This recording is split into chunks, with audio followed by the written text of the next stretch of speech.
There was a time when I had to choose between paying my rent and buying groceries for the month. A tough choice, isn't it? It was a cold December and I had just lost my job. The company I was working for went under. I found myself lost in the vast ocean of financial uncertainty.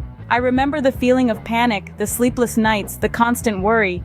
It felt like I was walking on a tightrope, one misstep away from free falling into a pit of despair. I was scared, not knowing how to navigate my way through this financial maze. I felt like I was stuck in a game of chess where every move mattered, but I didn't even know how the pieces moved. I had always lived paycheck to paycheck, never really thinking about the importance of financial security or planning for the future.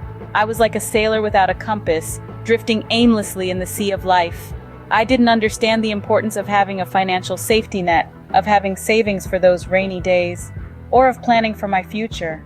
The hard truth hit me like a ton of bricks when I found myself in the middle of a supermarket, calculating the cost of every item, wondering if I could afford to eat that week, or when I had to choose between paying for heat or paying my rent.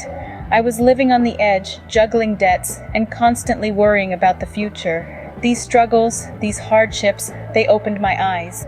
They forced me to look at my financial situation head-on. They made me realize the importance of financial literacy, of understanding how money works and how to manage it effectively.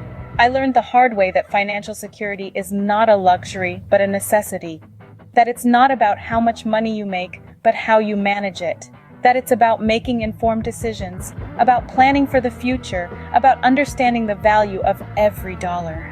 And that was the moment I realized I needed to get a grip on my finances. So, why did I find myself in such a tight spot? The answer is simple: lack of financial education. It's not uncommon to find individuals who can recite the lyrics to their favorite song or list out the entire roster of their favorite sports team, but stumble when asked about the difference between a 401k and an IRA.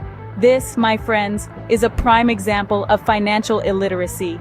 Financial literacy is the ability to understand and use various financial skills, including personal financial management, budgeting, and investing.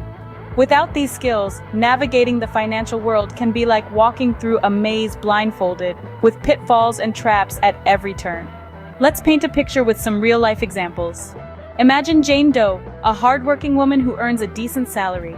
Despite her income, Jane finds herself living paycheck to paycheck, barely scraping by. Why? Because she lacks the knowledge to manage her finances effectively. She doesn't understand how to budget, save, or invest. She's not aware of the power of compound interest or the danger of high-interest debt. As a result, Jane's financial stability is on shaky ground. Now consider John Doe. He's just like Jane, earning a good income but struggling to make ends meet. The difference?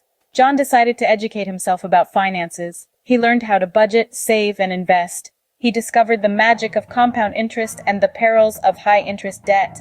Today, John is on his way to financial stability and freedom.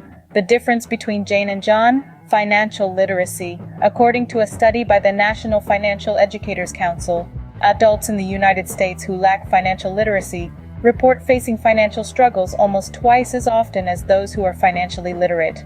That's a staggering statistic, and it underscores the importance of financial education. Clearly, financial ignorance isn't bliss. It's a one-way ticket to financial hardship. So let's equip ourselves with the knowledge and skills we need to navigate the financial maze. Let's choose financial literacy. After all, our financial future depends on it. Have you ever found yourself spending more as you earn more? That's lifestyle inflation for you. It's a common occurrence that many of us fall into without even realizing it. As our income grows, so does our propensity to splurge on fancier cars, designer clothes, and upscale dining experiences. What we often fail to understand is that this lifestyle inflation can seriously hinder our financial stability. Let's take a closer look at this phenomenon. Lifestyle inflation is when your living expenses increase in tandem with your rising income. It's when the 3-star hotel you used to be content with no longer cuts it, and you find yourself booking 5-star suites instead. Or when you trade in your functional car for a luxury model because, well, you can afford it now. While there's nothing inherently wrong with enjoying the fruits of your hard work, it becomes a problem when your spending starts to outpace your earnings. Here's the dangerous part.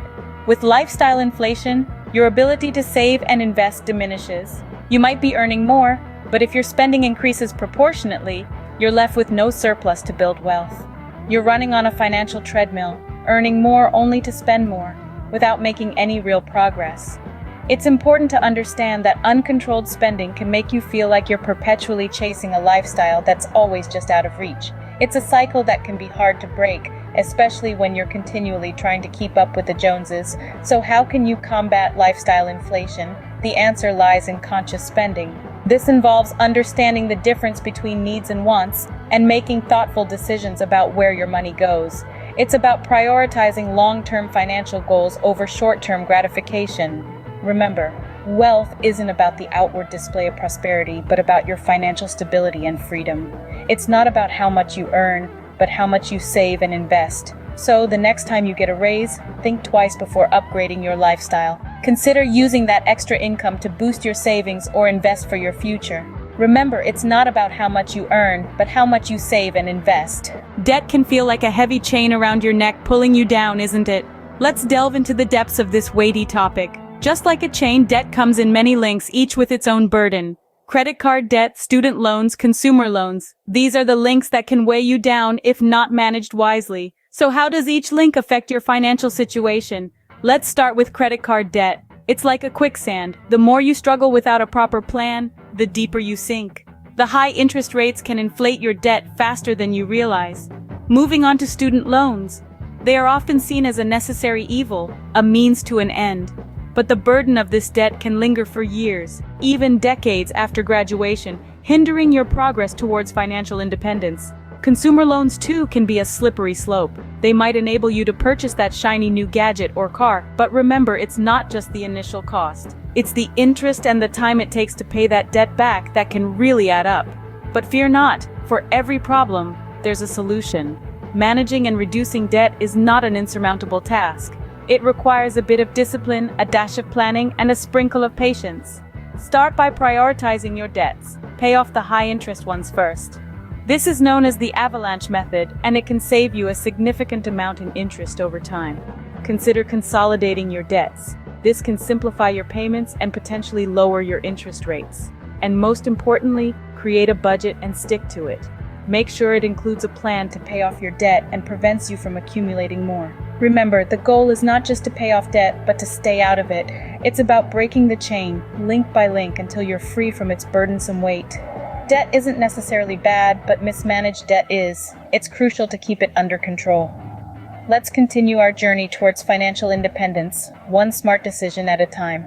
Scene script. Imagine this. You lose your job today. How long can you sustain yourself with your current savings? That's a question we don't like to ponder, but it's an essential one. Life is unpredictable, and financial security is about preparing for those uncertainties.